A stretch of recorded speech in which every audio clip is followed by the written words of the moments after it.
I'm sure van life is just absolutely testing me right now.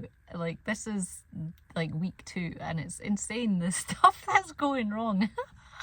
I'm currently sat in Hunters of Linlithgow car park because I had a puncture in my tyre, and it was not just a puncture, it was going pretty flat.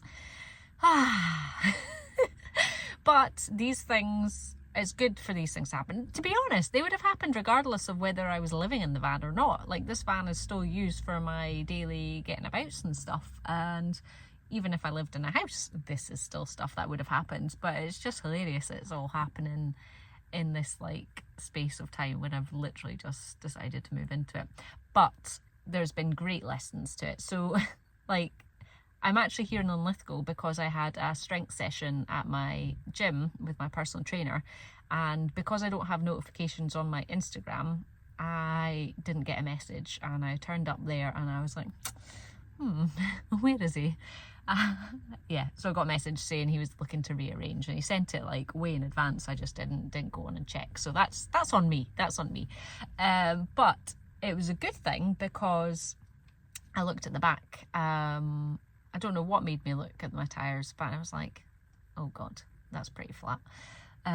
So again, another good thing though, where my gym is, where I go for my personal trainer, is in an industrial estate. And so I just googled like, where do I go for a flat tyre? And Hunters of Linlithgow was like literally just round the corner. So here I am. Absolutely phenomenal service, by the way. So I did see that on Google. It was like everyone raving about how good of service it is, and it just went in, and the first chap, super great and helpful, get me booked in, no bother. It was straight away. It was just like, oh, I've got a flat tire, and he's like, yeah, no worries. So he took my details and things and was all pretty friendly. As soon as it like cropped up, he was like, oh, California, and he looked outside. He was like, cool, very good. And then when I gave him my address, which is actually my dad's address through in Kinross, so he was like, oh, you just through this way traveling? And I told him I was like, I've literally just like moved into it and stuff, which is, it's just quite nice when people actually show an interest in these places. Sorry, just someone next to me getting some stuff sorted out. I'm just being aware because they're going to chap on my window at some point soon, but I'll get to that. What was I saying? Yes, so very friendly, and it was no bother. Straight away took my key, went in the back, and even gave me a little token for a coffee. Honestly, this is like night and day service to what I get at the Volkswagen garage, the van centre. And I'm not one to like, I mean, I've been there tons of times, but it's just always like, it just takes forever for you to actually even get like the simplest jobs done. And the coffee machine is never working. The one time it was working, the milk was all like out of date and stuff, and it was just like, it's just not a nice atmosphere, and you kind of feel like an inconvenience, and you also feel a bit stupid. They make you feel a bit dumb, especially being a female. And I don't know stuff about cars, like, or vans. And like last time I took the van in, it had what was it, why did I take it in? The sensor light came on, the check engine light came on.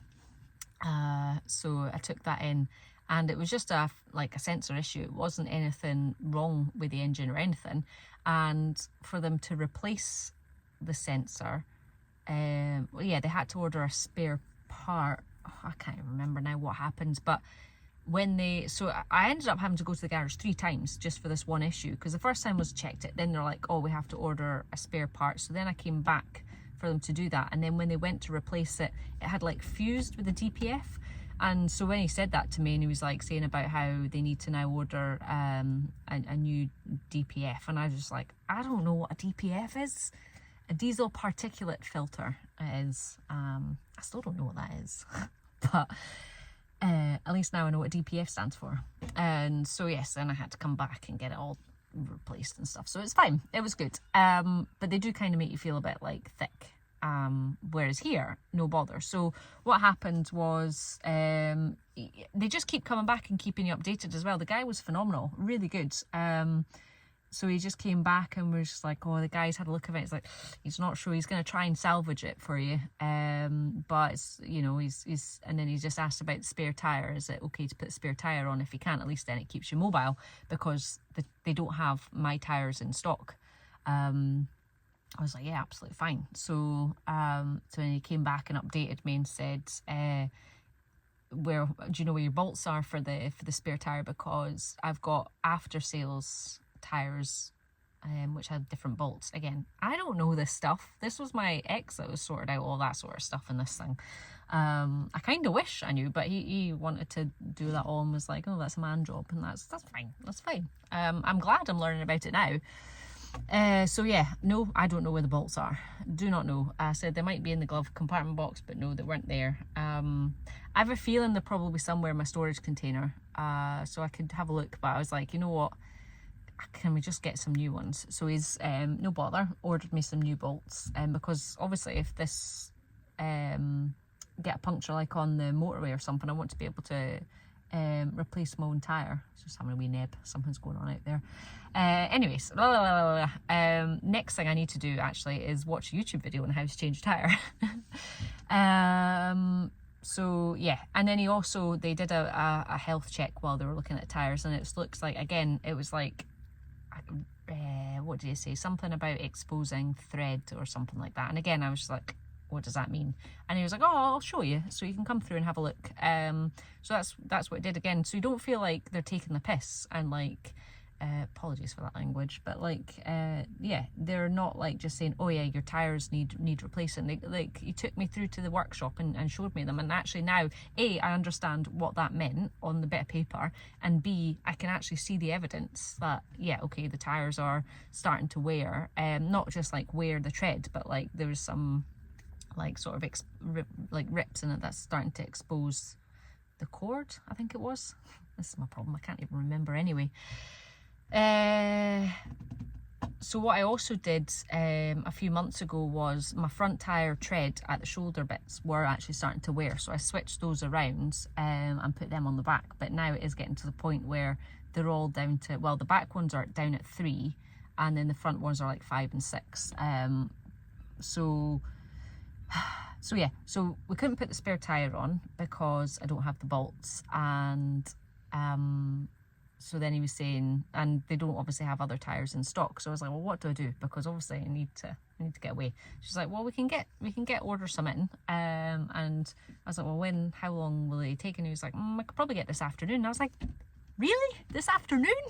Wow. Okay, I was expecting to be like 2 days or something like that. And then I'd be like, which is fine, because I could just stay here. It's fine, you know, I don't need to drive anywhere, I just stay in a car park. But no, this afternoon, and he was like, yeah, about 3 o'clock. And I was like, that's like 2 hours I've had to wait. So I timed it perfectly because there was a delivery just about to leave. And so he just asked me, do you want to just get all new tyres or just like, and I was like, yeah, why not? Let's just go for it. Unfortunately, the only ones available for delivery today were just the economy ones. Sorry, there seems to be a bit of a scratch on my worktop. I don't know what that is, doesn't matter. It's just superficial anyway. Yeah, so just economy ones. So what I would prefer would be all season ones, but it's fine just to get these tyres on. 70 quid a tyre. It's never fun parting with money, but I have always been putting money into my camper pot for these kind of maintenance issues. So I had the money sitting there, and I also anticipated, I didn't know I needed to change the tyres by the end of the summer anyway. And I was expecting to pay, you know, about £150 a tyre or something because of getting the decent all season ones. So but the economy ones will do me for now, and then yeah, I can think about replacing them maybe, I don't know, early next year. Depends how many miles they're doing and how they are in the winter time. I could always get I mean, I've got a storage container, so I can always get new ones and just put these ones in a container, I guess. I'll think about that later. Main thing is, all I was really wanting to say is how impressive this service is, how there are these services out there for these situations. It's quite exciting, the fact that it's happened. So now I'm like, now I know what I need to do. Very lucky the fact it was literally just around the corner. People, it's funny. Yeah, and it's just great when you get really good service. And so they were like, they put the wheels back on the car and parked it outside, and I was like, that's fine, because I'm just gonna do some work, and he'll just come give me a wee chap when the delivery comes, and then they'll go put the new tyres on. So yeah, it's been an interesting afternoon. It's been quite the rocky start to van life, because obviously when I first like, it was what, like a week before I moved out my van, moved out my house, that's when the air suspension went, and that had to go up all the way up to Aberdeen. So then I literally had no van. The air suspension, geez, oh. At the moment, I mean, I don't know what your guys' thoughts are in this situation, but the air suspension is still under warranty. It's like a 2-year warranty. But the problem is there's only a select few places in the UK that would fix this, that sort of do the aftercare thing. And it was 150 miles was the closest garage for me to get this to. And they were the ones that told me, you can't drive it, it needs to be recovered. £730 it was to get recovered, and I used green flag.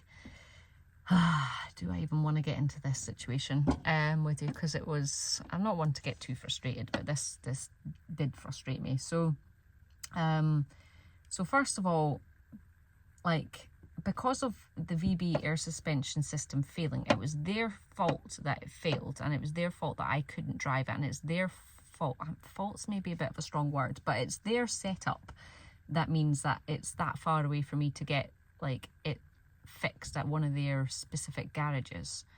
So why can't the warranty sort of cover that extra cost? Like £700 every time someone fails for the air suspension. You know, I've had it for like maybe just over a year, not that long, and I can't even imagine how much it'll actually cost to fix these parts. So the fact is, it needs like a replacement strut and a few other things, because the airbag collapsed.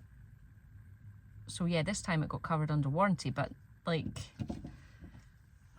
yeah, anyway, it's probably going to be a good £1,000 probably if that happened, and I had to fork out my own money. So the decision I need to make before it gets out of warranty is, do I get it ripped out and ripped out sounds so aggressive, but do I put the old suspension back in? And I am leaning more towards that, because the air suspension, the whole point of it was my ex that wanted to get it done.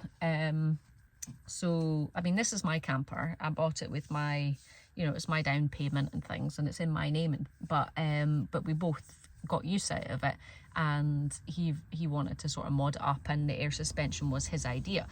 So we forked out and went across to Northern Ireland to get it, and it was like £6,000 or something. It was, again, it was a lot of money, but he kind of made me think it was worth it. And to be fair, you know, it is for certain situations. So the main reason that we ever used it was for auto level. So if you rock up to a campsite and you're on a bit of a slope, normally you get your chocks out or stuff, or you just deal with being on a slope.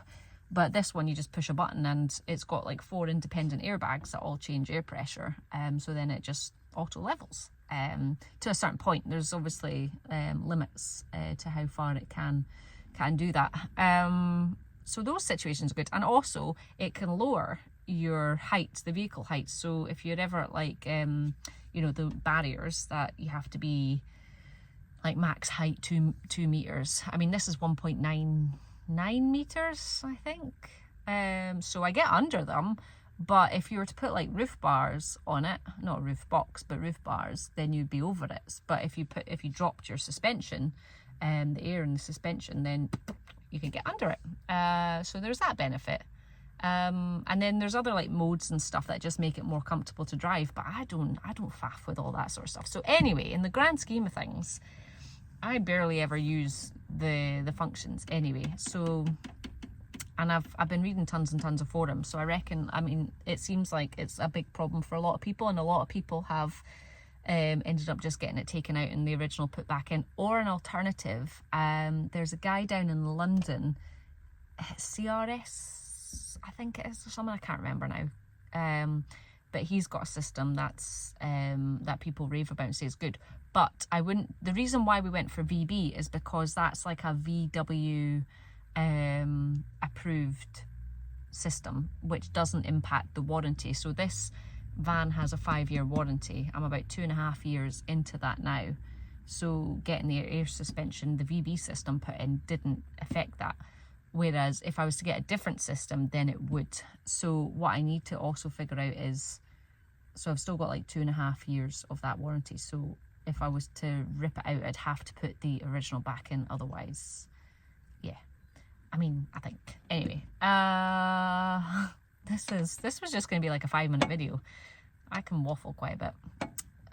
Hopefully this is valuable stuff for anyone that's thinking about getting a van or experiencing these issues.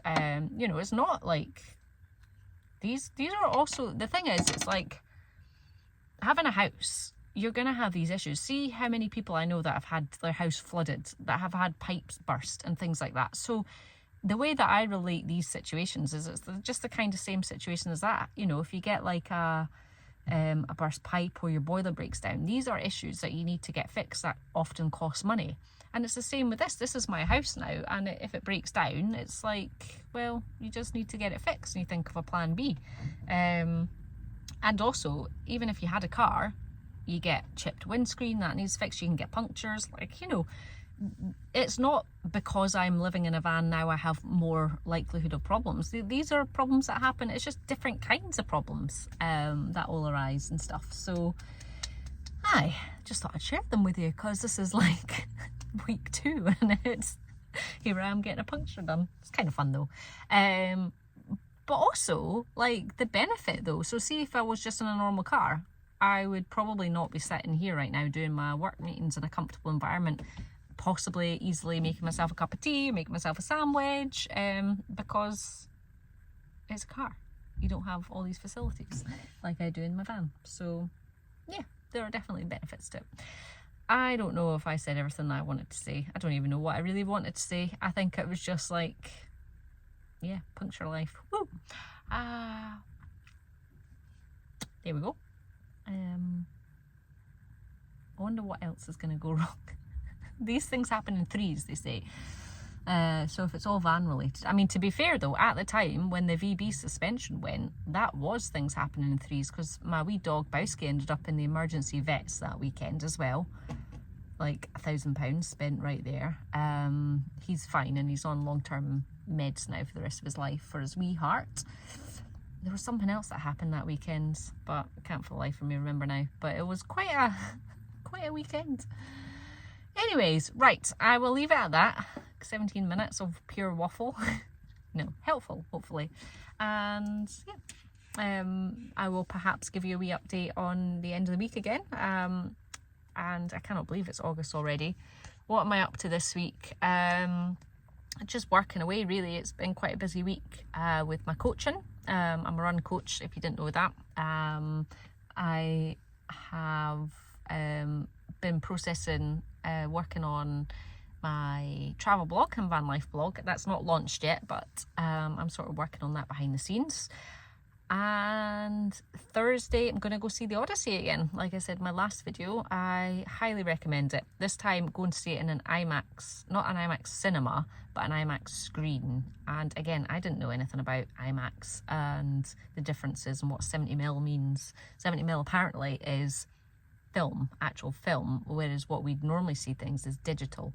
So the sound quality and the picture quality is much better if you go see it in an IMAX cinema, but there's only like 142 cinemas in the world that can do this, and yeah, so anyway, going to an IMAX screen. I saw it in just on normal cinema last time, so I don't know if there'll be any difference or not. That's on Thursday. Like I said, today I should have had my strength session, but now I need to try and find an alternative session because my PT was not available. And just busy with work, coaching calls tonight. Anything else exciting happening? Going for dinner on Friday and Newcastle at the weekend, like I said. So that was good because I was worried, thinking like, oh, if it takes ages to get the tyres, I was like, well, that's fine, I can just stay. But actually I need to be in Newcastle this weekend because one of my athletes is going to run to all the metro stops in Newcastle. which works out to be about 60 miles. And she will be the first female to do this. There's been 2 guys that have done it before, but she'll be the first female. So she's starting at 3 o'clock on Saturday, and I will be there. She's got tons of people going along to sort of run with her at different spots and things, but I'll be there at every station to try and do their social media updates. That's my plan. But yeah, I love crewing these kind of events. They're great. I'll probably do a wee bit more videos on that sort of stuff and my coaching and my running if you're interested. But that's it for now, I guess. Have a great week, and I will give you a little random update later on. Bye!